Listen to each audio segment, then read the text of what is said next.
ज्ञानं तिमिरन्धस्य ज्ञानञ्जनशलाकया चक्षुन्मिलितं येन तस्मै श्रीगुरुवे नमः। श्रीचैतन्यमनोभीष्टं स्थापितं येन भूतले स्वयं रूपा कदा मायं ददाति स्वपदान्तिकं। वन्देऽहं श्रीगुरो श्रीयुतपदकमलं श्रीगुरून् वैष्णवांश्च श्रीरूपं साग्रजातं सहगण रघुनाथान्वितं सजीवं सावधूतं सावधूतं परिजनसहितं कृष्णचैतन्यदेवं श्री राधा कृष्णपादान् सहगण ललिता श्री विशाखान्वितंश्च। हे कृष्ण करुणा सिंधु दीनबंधु जगत्पते गोपेश गोपिका कांत राधा कांत नमस्तुते। तप्त कांचन गौरांगी श्री राधे वृंदावनेश्वरी वृषभानुसुते देवी प्रणमामि हरिप्रिये। वाञ्छा कल्पतरुभ्यश्च कृपा सिंधुभ्य एव च पतितानां पावनेभ्यो वैष्णवेभ्यो नमो नमः। जय श्री कृष्ण चैतन्य प्रभु नित्यानंद श्री अद्वैत गदाधर श्रीवासादि गौर भक्त वृंद। हरे कृष्णा कृष्णा कृष्णा हरे हरे, हरे Ram Ram Ram Hare Hare. Welcome to Srimad Bhagavad Gita class. Today we are reading from chapter 1, verse 12 and 13. Two verses.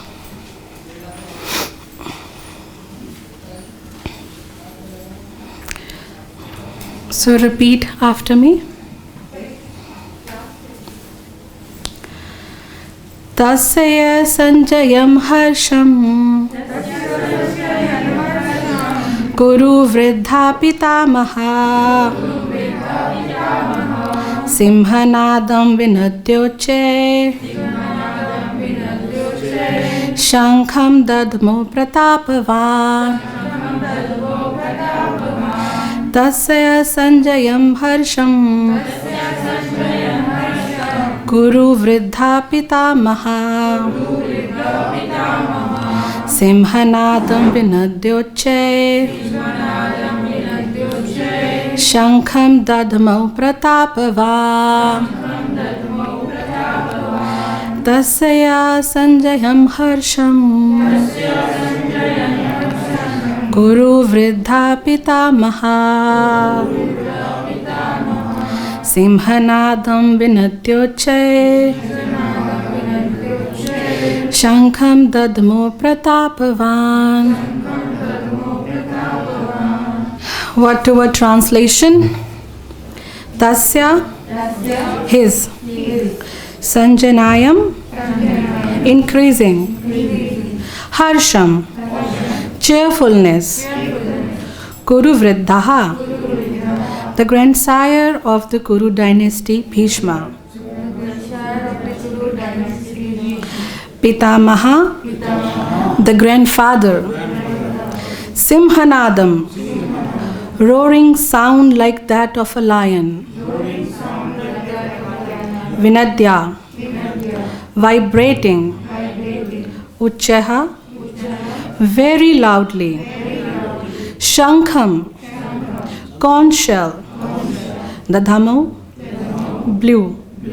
Pratāpa-vān, the valiant. Translation. Then Bhīṣma, the great valiant grandsire of the Kuru dynasty, the grandfather of the fighters, blew his conchshell very loudly, making a sound like the roar of a lion, giving Duryodhana joy. Purport. By His Divine Grace, A.C. Bhakti Vedanta Swami Srila Prabhupada.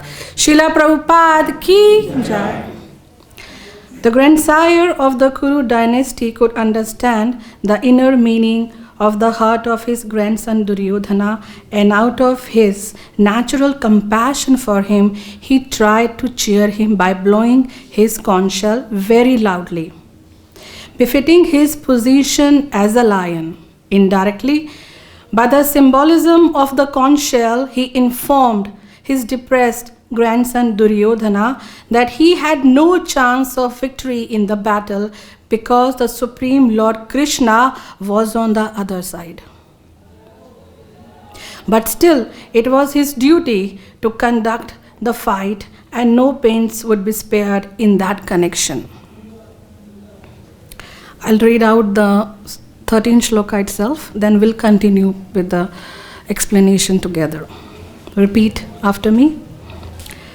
Tataha shaṅkhascha bharyascha pangavanaka gomukha sahaseva bhayan hanta sa shabdas tumulo bhavat tata shaṅkhascha bharyascha pangavanaka gomukha sahaseva bhayahanyanta sa shabdas tumulo bhavat tatah shaṅkhascha bharyascha pangavanaka gomukha sahaseva bhayahanyanta sa shabda tumulo bhava.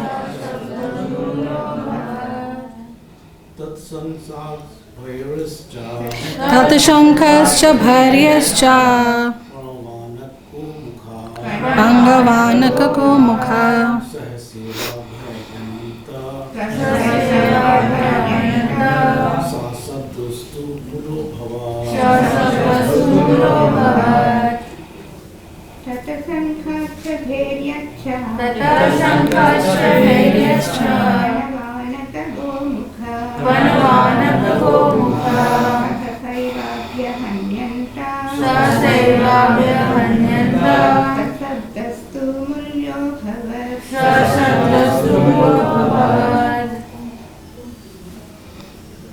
Word-to-word translation.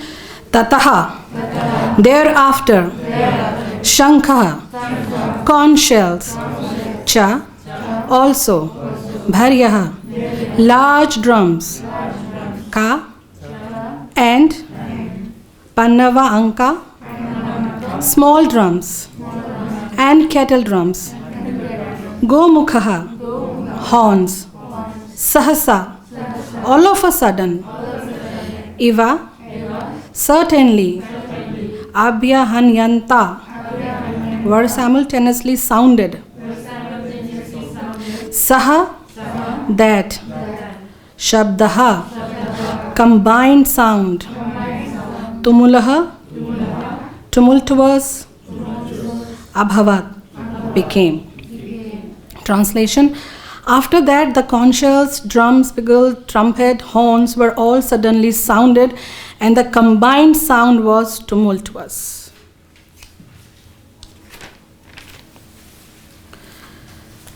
So, we have again started with our Bhagavad Gita classes with chapter 1 onwards. It's a very regular service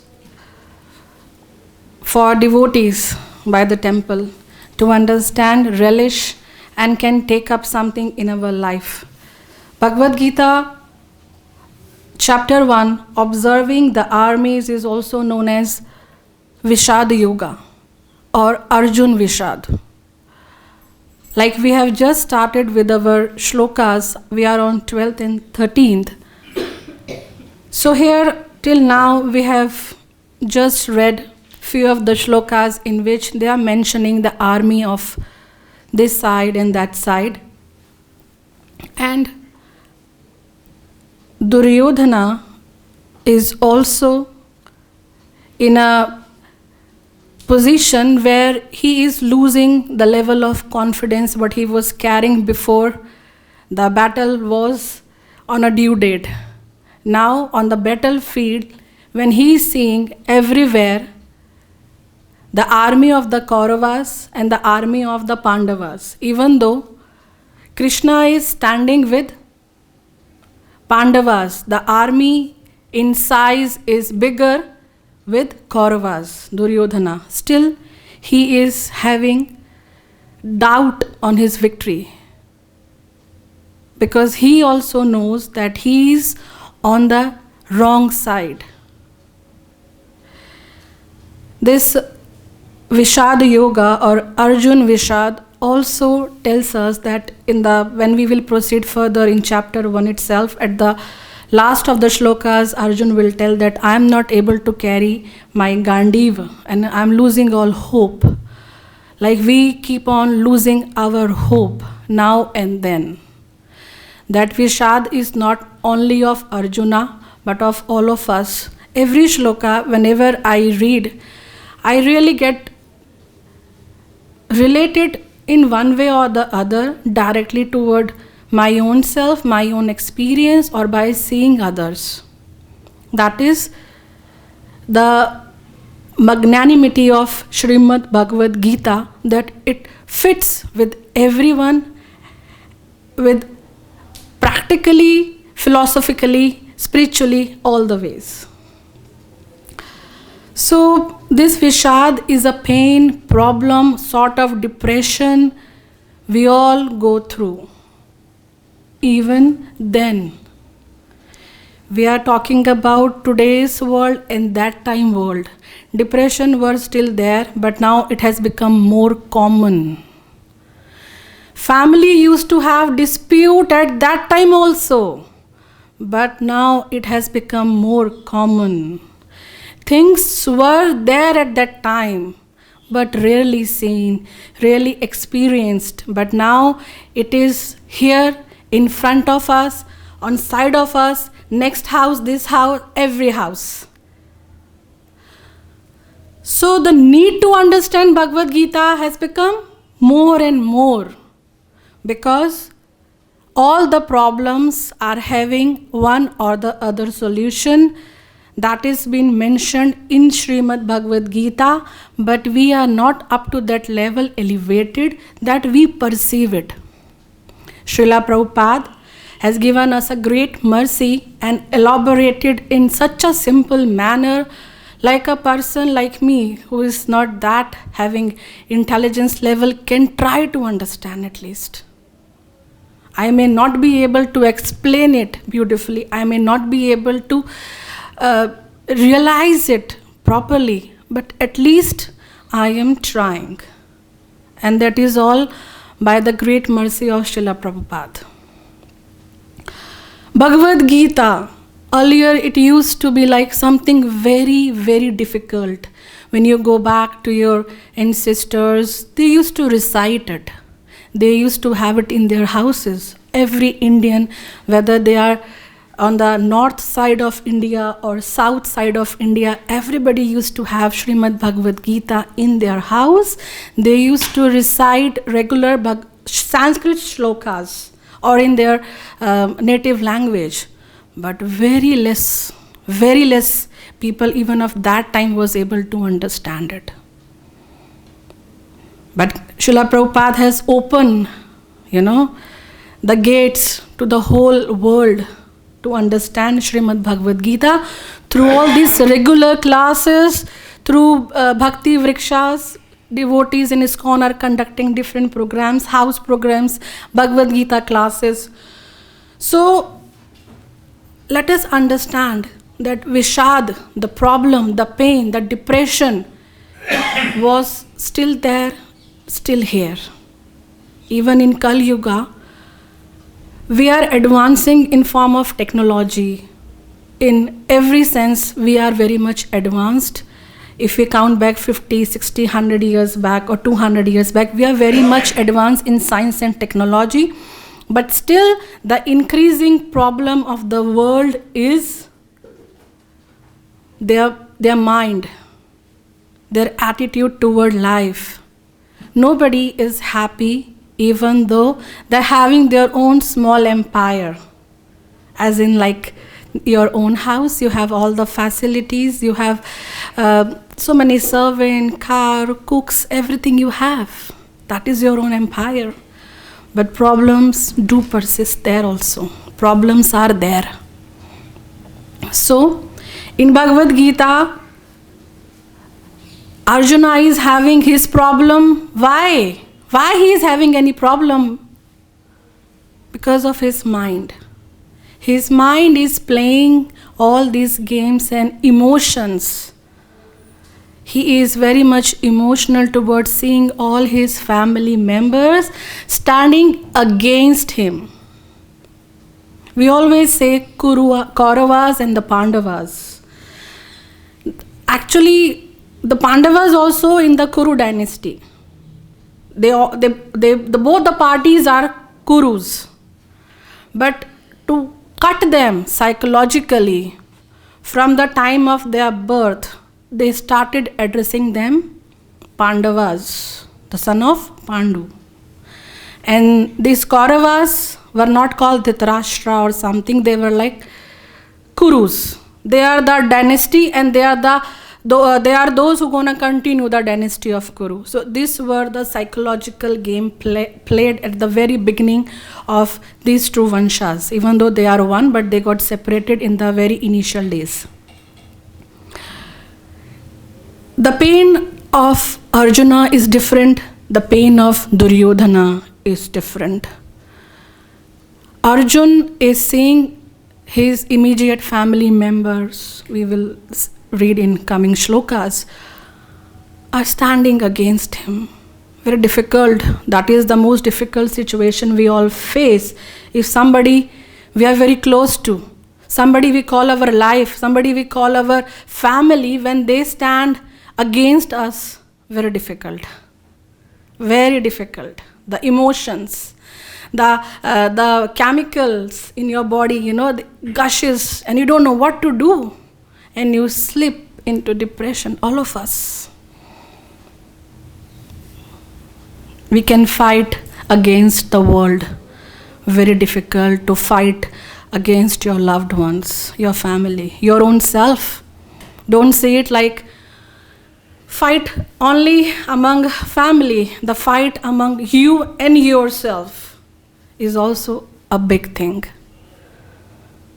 Because my mind is saying me something, but my duty is telling me to do something. Where shall I go? What should I do?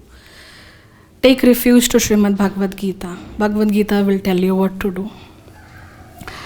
So, here, specifically in these two shlokas, verses, now Bhīṣma Dev, who has seen ages, he is the most aged person.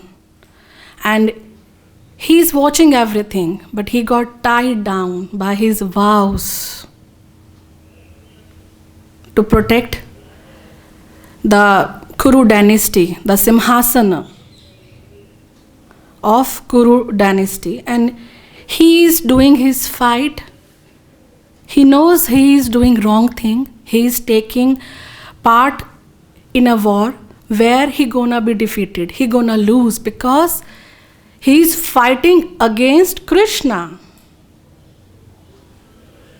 And he knows all the knowledge, everything is there in Bhīṣma Dev.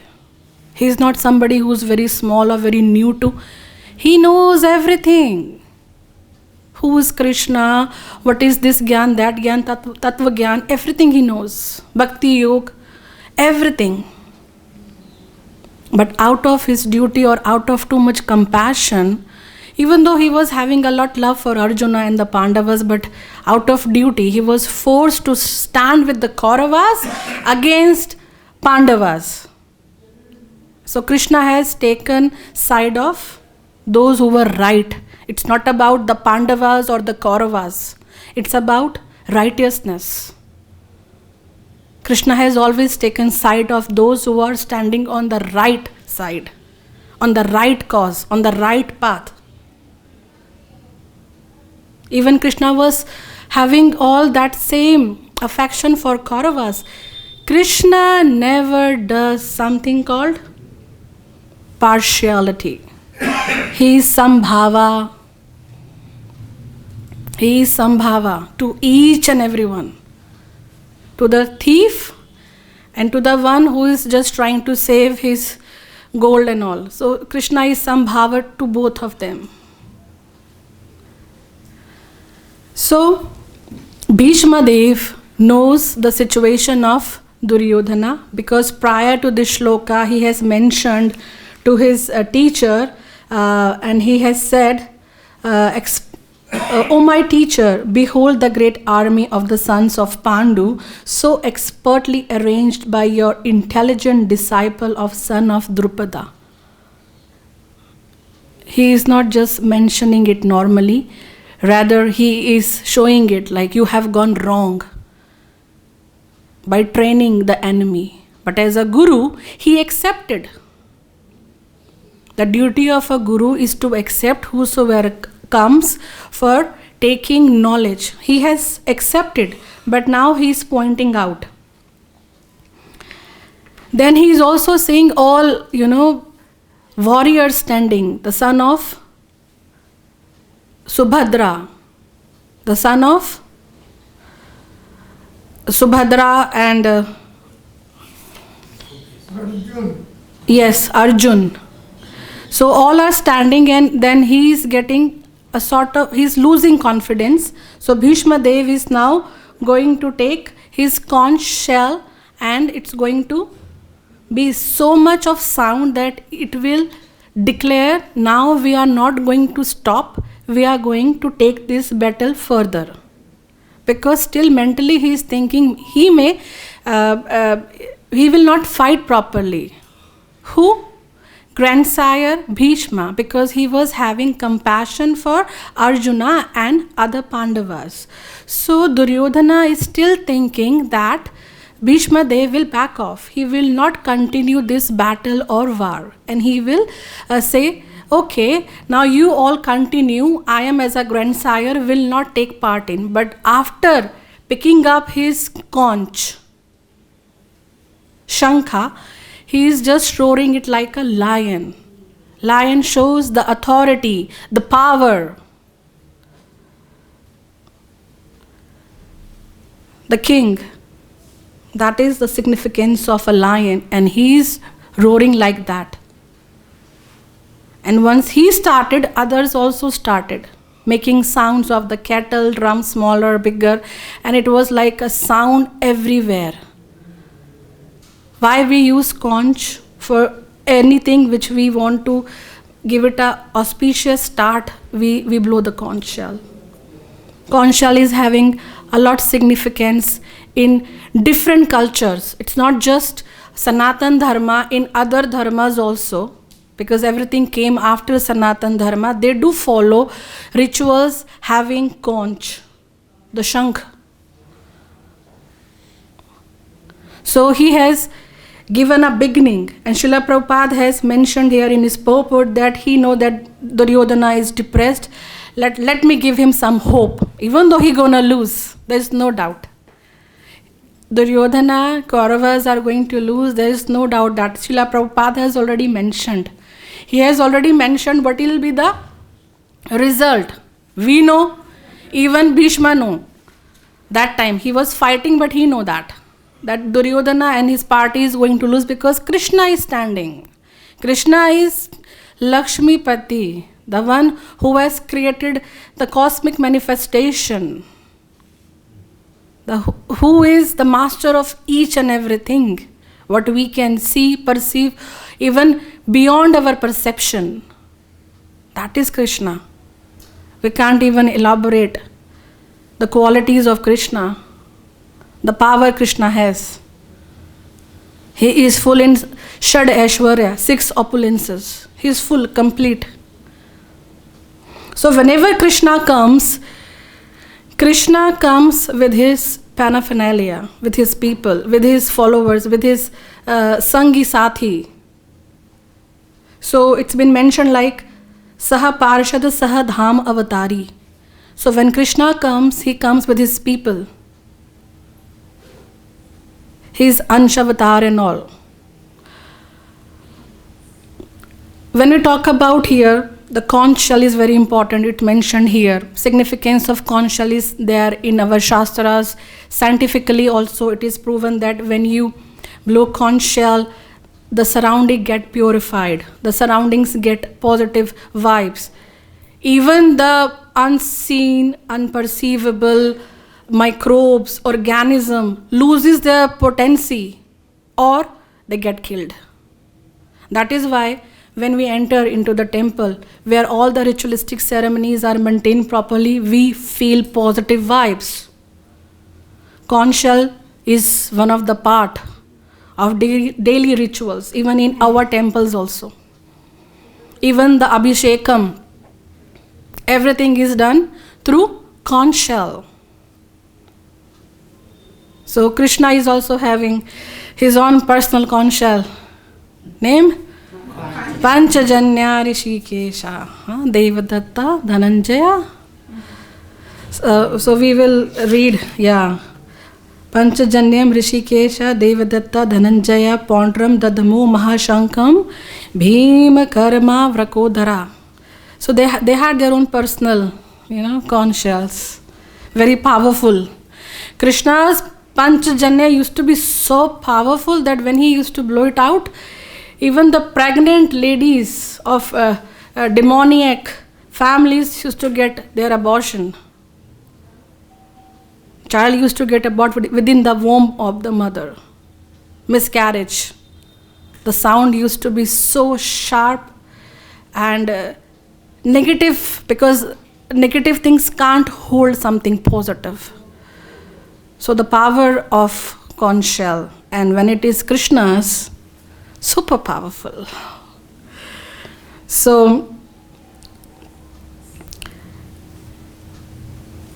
also in some of the stories, some of the literatures of other part of our country says a lot beautiful stories. They say the conch, Panchajanya, also incarnated in south, known as Pogai Alvar. So that time the stories goes around, in a sense, even the mace of Krishna, Kaumudaki, also incarnated. The flower, lotus, also got incarnated. And Shankh Chakra, Sudarshan Chakra. The name of Chakra is Sudarshan. The mace of Krishna is also having a name, Kaumudaki. The flower is Padma, and the conch is Panchajanya. When we see the beautiful form of Vishnu, we see he is holding all these four things in his hand.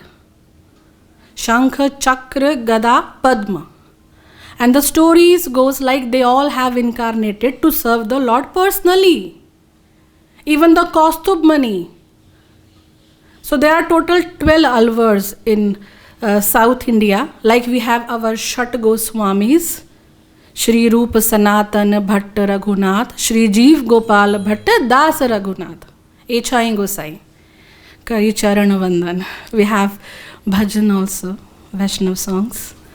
So like we follow Shat Goswamis, Chaitanya Mahaprabhu personally have given some instructions them to, go to the Braj and do this service and relocate the Leela Sthalis. So they are very important. Shat Goswami, we always seek the mercy of Shat Goswami so that we can do our sadhana bhakti properly. Same way, they have 12 alvars, and they are all the ayudh, the ornaments of Krishna. So this Pogai alvar is conch, Panchajanya incarnated as Pogai alvar. They all took birth at different places, all these 12 alvars. They were the ayudh and paraphernalia, ornaments of Krishna. They all took birth. But they all come together after some time. And you know what they did? They preached. They preached, very important to understand. They preached the glories of Krishna, the glories of siṁha-nādaṁ, glories of Sri Vishnu. That what we are also doing. That has to understand. You go anywhere in the world, everything comes back to you if it is right. I got so astonished when I was hearing this story and reading some of the literature that they are so close to Krishna. They are just associating Krishna now and then. Then also when they took incarnation on the land to serve Krishna, they did preaching. So preaching is so dear to Krishna. Even his personal paraphernalia, ornaments, Kaustubh took incarnation and he preached. So we as a devotee are very thankful to Srila Prabhupada and to this movement that we are also part of preaching. Only big sannyasi people, only all this incarnation get this opportunity to preach. That is why I brought this point into consideration. When we hear only from one side, we start taking it, granted or monotonous. But when we hear same thing from different directions, different authorized sampradayas. What are the 4 sampradayas which are authorized? Shri Sampradaya, Rudra Sampradaya, Madhva Gaudiya Vaishnav Sampradaya ISKCON, and Kumar Sampradaya, which is also known as Nimbarkacharya Sampradaya. So all these 4 schools are authorized for spiritual learning. So Shri Sampradaya, Ramanujacharya is the leading acharya. So even there also, preaching, all they came together and preached all around the world. At that time, some of, I don't want to name anything Shaivite or Buddhism, but so many others were crubbing down Sanatan Dharma. Crubbing down Sanatan Dharma and was pushing them to take whatever they are telling. Leave siṁha-nādam, leave Krishna and follow us in a full sense. So that time these alvars came into picture and they preached, saved so many leading devotees. Temples were converted into refugee centers only for the Brahmanas, priests, because they were on, they wanted to kill them so that it will not be taken further. So that time all these alvars came in picture and saved the Sanatan Dharma and propagated the philosophy and served Lord Shri Krishna by preaching. So preaching is very important for individual aspect, for societal aspect. We behave in a manner our upbringing is done. Every individual's upbringing is different. Sometimes when you visit a village or a society or a community, they all have similar breakfast items, similar lunch items, similar dinner items. That is the impact of culture. Culture can be helpful and can be devastating depending from where we have come. But when we came across somebody who's preaching, then we get our real connection with Krishna. And then we start following right things. Everybody is not getting that chance, whether Indian or foreigner. Situation is alike. It may be little better here, but things are also going weird everywhere because Kali Yuga is progressing. So Srila Prabhupada has mentioned in Srimad Bhagavad Gita this shloka, and the chapter has mentioned the depression of 2 sects of people. Arjuna is having his own Vishad and Duryodhana is having his own Vishad, and the medicine is one, Krishna. The medicine of both the Vishad is Krishna. He will get his dose by getting defeated. And Arjuna will get his dose by getting victory. So now it's on us which party to join. Whether we want to join this party where they're having a lot big people standing and fighting for the wrong deed, or we have to stand with Krishna, whichever small group of people we are having. So Bhagavad Gita is a manual for mankind.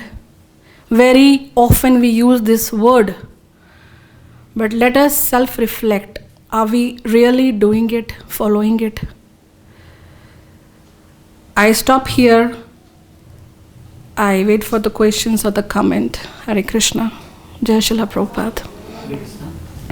You have mentioned about the alvars. Yeah. So these alvars are the incarnation of various elements of Lord Yes, Krishna, yes. like Panchajanya. Panchajanya is Pogai Alvar.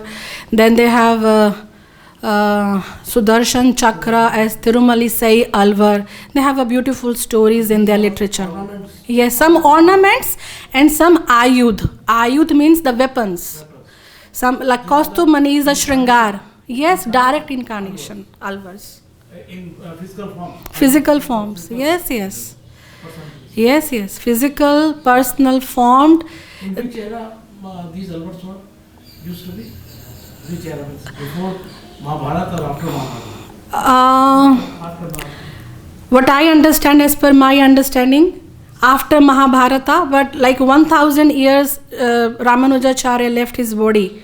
So before that, they were very popular, and he was trying to, collect all the literature and combine them. And alvars have also given Nalayar Divya Prabandham.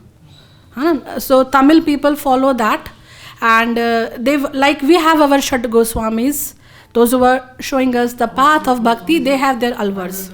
500 years before our Sat. Yes, yes, yes. So alvars They were yes, very old, very old. But that time all this you can connect with this. Buddhism was getting heavy and Shaivism was getting heavy, and Sanatan Dharma they were suppressing, and Cholas and other dynasty rulers were trying to make more big temples of their deities, and they were demolishing Vishnu Sthan. Wherever Vishnu deities and everything was there, they were demolishing. It was of that era. who were demolishing? Different king, like Jainism was getting promoted that time.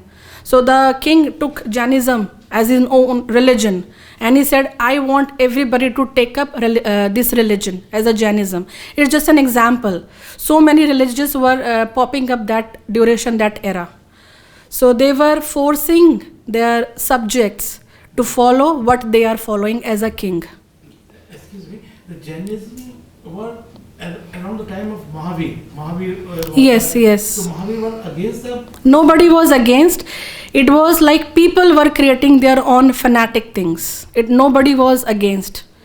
The leaders never are against. Lord and the authorities never against each other. It gets spread on the lower level. I get so fanatic about something and I push you to do that. Leave whatever you have. No. Let's be open.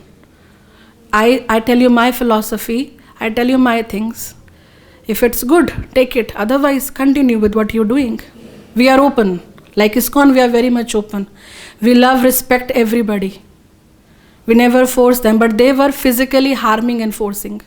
Jainism, Buddhism, they were... I don't want to name, different were popping up. Just for your reference, I said. So they came together and subdued them and saved the devotees. And they preached all over. So, anything else?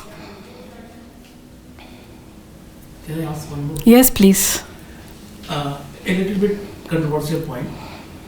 With all regards to Bhīṣma pitāmahaḥ, when he was knowing that Krishna is on the other side, why he chooses to fight against Krishna? In one sense, he was against Krishna. If he's with the Duryodhana, then he was against Krishna. While he knows that Krishna is so big and everything he is, and the defeat is certain, it means he's tricking with body, mind, and words. He was not same. You understand the point? Why he was doing this trick? He was duplicitous. in one sense. He was not BMW, born in university, he was not one. Why he knows the Krishna is there? It has a very big answer, but I will condense for you as you ask. As you ask, it can go beyond 10 minutes. Small, to the point. Yeah, to the point. He has eaten the salt of that dynasty. And in earlier ages, once you take your bread and butter, so-called salt you eat, you get abide by whatever they put in your brain. It's a natural philosophy. Why we not a philosophy, but practical also. Why we distribute, now coming to us as ISKCON people, why we distribute khichdi prasad? So that everybody will get the mercy of Krishna. First Krishna honors, then everybody whosoever comes, whichever sampradaya, whichever dharma, they honor the khichdi. Some take it as anna, some take it as prasadam, but it works same for all. Because it is uchishta of Krishna. Coming back to Bhīṣma Dev, he was so much abide by the duty, by his promises he has given to his late father, Shantanu Maharaj, that as a Bhīṣma Dev, all dutifulness will be only abided by to the person who sits on this throne, Simhasana. I am not working for any person, I am working only for this throne, the Simhasana. And the Simhasana was under the control. Who was sitting on that throne? Dhritarashtra, the blind man. He was not only blind with his eyes, but with his understanding, with his knowledge. And when your king is blind, you also suffer. So Bhīṣma Dev, even after knowing, I myself know I am standing for wrong, but what to do? I am living for these people. I am living for these people. I am only living for this throne and those who are handling those thrones. He was not against Krishna. Bhīṣma Dev is a great devotee of Krishna. That is why it's been mentioned in Srimad Bhagavad Gita, dutifulness. He was a dutiful Kshatriya. Bhīṣma Dev was abided by his all these vows he has given, the promises he has given to his father Shantanu for the dynasty.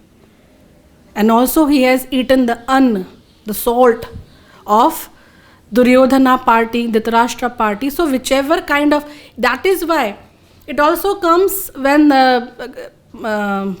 grandsire Bhīṣma Dev got that arrows throughout his body. He said, now the rakt, the salt, the blood and the salt, whichever I have taken are gone from my body. Now I have become pious to understand the further knowledge. Till now I was not able, I was so bewildered. That is why we offer everything to Krishna and take as prasadam. You understand it this way also. Even the biggest warrior cannot save himself with this kind of falling position. He was fallen from his position because he was eating with them, he was staying, and his mind got contaminated, even though he knows Krishna is the Supreme Personality of Godhead. We as a devotee also sometimes sees. We know Krishna is watching. The camera of Krishna is 24/7 is on. Are we not doing anything wrong? That is what with Bhīṣma Dev. Thank you. But the point is that Bhīṣma is Mahajan. We are not the Mahajan, we are the simple Jan. And he is a great. Even the Mahajanas. That is what we should be very careful and very serious. Even why the Mahajana is showing? So that others can see it. Leaders show so others can learn. Even the Mahajana can get subjected to this kind of problem. So we have to be very careful. Always eat prasadam. Always associate with right side of people, right mindset of devotees. Kali Chelas. In the form of devotees, the Kali Chelas come and disguise themselves as a devotee. You associate with them. But they actually are causing you a lot of trouble. They are taking away your punyas. You don't even understand. When you are eating with them, when you are enjoying their money, they are eating your punyas. The philosophy goes, the understanding of the karmas goes in different aspect. So as a devotee, let us offer everything to Krishna. Let us be united together as a devotee, as a family, as a community, and always have a mindset to serve Krishna and his devotees. That is what Srila Prabhupada always wanted us to do. And do prachar, preaching. Preaching is one of the best things we have in our ISKCON. We are preaching through khichdi. We are preaching through book distribution, with our kirtan, with everything we are preaching. Beautiful deities, shringar of the deities, dancing, everything is for preaching. Hare Krishna. One thing I have to say. Yes, Prabhuji. Lord Krishna asked Bhīṣma, why you stand on the opposite side? Bhīṣma replied that I saw your face. I was continuously watching your face, and Arjun was facing only your back. Yeah, every devotee is having a different level of love for the Lord. They do all these things, yes. This I heard from some senior devotees, there's a different vichar or thoughtfulness in person. Vichar, yes. So this is as you explained, that is tattva vichar, don't associate. This is very good. And another is rasa vichar. And the rasa vichar, Krishna wanted to enjoy the Shiva. So Bhīṣma Pitāmahaḥ will not be there, then with whom he will fight. Yeah. Yes. And if you recall that when he was showing arrows, and some arrows were hitting Krishna also. It's not that Krishna was not wounded, because especially by Bhīṣma Pitāmahaḥ. And it is very nicely, I think the Vishwanath says that when the blood was coming, he gets very happy. Yes. Krishna does all his leelas like Venudhari, Leeladhar with the gopis and Radharani, but he also wanted to taste ras of the war, Yodha ras, where he wants to feel like a Yodha, Veer ras. He wanted to taste Veer ras. So he is fighting to taste that nectar of, I am Veer. Somebody is pointing arrow at me. He is a father of everyone. But like a father, some days become like a, with the child he's playing, hitting, enjoying. Child is hitting and he's saying, my life was just about to go with your punch. So that way Krishna enjoys these Veeras, Yodharas, like he is called a Yodha. He don't want to be always in the same. That is why he has created so many rasas. लीला पुरुषोत्तम श्री कृष्ण की जय।